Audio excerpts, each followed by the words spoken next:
Stop thinking of Paul Atreides as a hero. What if I told you that Frank Herbert wrote Dune not to celebrate a savior, but to warn you against one? Most people read Dune as a classic victory story, but hidden beneath the sand and spice is a terrifying message about how charismatic leaders can destroy us all. It is a trap waiting to spring. By the end of this video, you won't just know the plot of the greatest science fiction novel ever written. You will understand the Messiah trap and how Herbert predicted the rise of dangerous political figures decades before they appeared. You'll see the story of Arrakis in a way that changes how you view power forever. Look around at our world today. Resource scarcity, ecological collapse, and religious fervor mixing with politics. Dune isn't just a story about the distant future. It is a mirror reflecting our current reality. Understanding the politics of the Spacing Guild and the Emperor gives you a blueprint for decoding modern global conflict. Frank Herbert wasn't just a novelist. He was an ecological consultant. He studied sand dunes in Oregon and saw how nature could swallow civilization. He spent 6 years researching Dune, weaving together environmental science, history, and religious studies to create a universe that feels undeniably real. This depth is why we are still talking about it today. The story takes place on Arrakis, also known as Dune. It is a desert planet where water is so scarce that people wear stillsuits to recycle their body's moisture. Spitting on the ground is a sign of supreme respect. This harsh environment is the crucible that forges the story's characters. It is a place where only the strongest survive, and mercy is a luxury number one can afford. But why does everyone want this wasteland? Because of the spice melange, it's the most valuable substance in the universe. It extends life, expands consciousness, and makes interstellar travel possible. Without spice, the Empire collapses. It is the oil of the future, and Arrakis is the only place to find it. The entire galaxy revolves around this one resource. Enter House Atreides. Duke Leto is a noble leader, loved by his people. The Emperor, jealous of Leto's rising popularity, sets a trap. He orders the Atreides to take control of Arrakis, knowing it will force a conflict with their mortal enemies, the Harkonnens. Leto knows it's a trap, but he has no choice. He walks into it with his eyes open, hoping to find a way out. The Harkonnens are the dark mirror of the Atreides. Led by the grotesque Baron Vladimir Harkonnen, they are brutal, efficient, and greedy. They ruled Arrakis with an iron fist before being ousted, and they want it back. The Baron plots not just to kill Leto, but to extinguish his entire bloodline, erasing the Atreides' name from history completely. The trap springs quickly. Betrayed by their own doctor, the Atreides' defenses fall. The Harkonnens, aided by the Emperor's elite terror troops, the Sardaukar, massacre Leto's forces. It is a slaughter. Duke Leto dies in a final attempt to assassinate the Baron, but fails. The House of Atreides is seemingly destroyed in a single night of fire and blood. But the Baron missed 2 people, Leto's son, Paul, and his mother, Jessica. Jessica is a Bene Gesserit, a member of an ancient sisterhood with immense mental and physical control. They escape into the open desert. This is where the story shifts. The political drama becomes a survival horror. The desert is a death sentence for the unprepared. In the deep desert, they meet the Fremen. The Empire thinks the Fremen are just primitive savages, but they are wrong. The Fremen are the secret masters of Dune. They have adapted perfectly to the environment. They ride the giant sandworms. They are a massive, hidden army waiting for a leader, and they have a prophecy about a Messiah who will lead them to paradise. Paul and Jessica must learn the ways of the Fremen to survive. They learn water discipline, wearing stillsuits that reclaim every drop of sweat and moisture. They learn to walk without rhythm to avoid attracting the sandworms. Paul realizes that desert power isn't about machines, it's about the ability to survive where others perish. He begins to change. Here is the twist. The prophecy the Fremen believe in wasn't given by a god. It was planted centuries ago by the Bene Gesserit, Jessica's order. They call it the Missionaria Protectiva.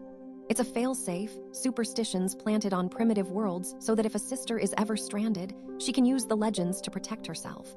Paul isn't a divine savior. He is fitting into a pre-made mold. Paul takes the Fremen name Muad'Dib. He proves himself in combat and tactical brilliance. He drinks the water of life, a dangerous substance that unlocks his mind. He gains prescience, the ability to see the future. He sees a golden path, but he also sees a terrible jihad, a holy war across the universe in his name. He is terrified of it, yet every step he takes to avoid it seems to bring it closer. Through it all, Paul relies on the Bene Gesserit training. I must not fear. Fear is the mind killer. This mantra allows him to act with pure logic while others panic. It is a powerful tool for self-control, but it also detaches him from his humanity. He becomes less of a boy and more of a weapon. The Fremen begin to worship him, not just respect him. Paul realizes he has the ultimate leverage. The Fremen can destroy the spice production forever. If he destroys the spice, the entire empire falls apart. Interstellar travel stops. Civilization ends. He holds a gun to the head of the universe. This is the moment the hero transforms into a conqueror. He isn't saving the empire, he is holding it hostage. The emperor arrives on Arrakis to crush the rebellion, but he underestimates the desert. Paul uses a massive storm to cover his attack. Riding giant sandworms, the Fremen smash the emperor's legions. It is a decisive, brutal victory. The Harkonnens are eliminated. The emperor is captured. Paul Atreides stands supreme, not as a duke, but as the new emperor of the known universe. But in this moment of triumph, Paul feels defeated. He sees the future clearly now. The jihad is inevitable. His legions will spread across the stars, killing billions in his name. He has avenged his father and saved his family, but the cost is the unleashing of a fanaticism he cannot control. The hero has won, but humanity has lost. This is the trap Frank Herbert warned us about. We cheered for Paul.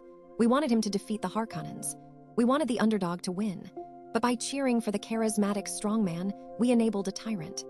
Herbert is showing us that placing all our hope in a single individual, no matter how noble they seem, leads to disaster. There is also a deep ecological lesson. The Fremen dream of a green Arrakis, full of water and plants. But Paul knows that if they terraform the planet, the sandworms will die and the spice will vanish. You cannot change one part of an ecosystem without altering the whole thing. The dream of paradise might actually be the death of their culture. Dune asks a profound question about destiny. If you know the future, are you still free? Paul becomes a slave to his own visions. He walks a path he hates because he sees no other way to prevent human extinction. It is a tragic existence. Absolute knowledge does not bring happiness.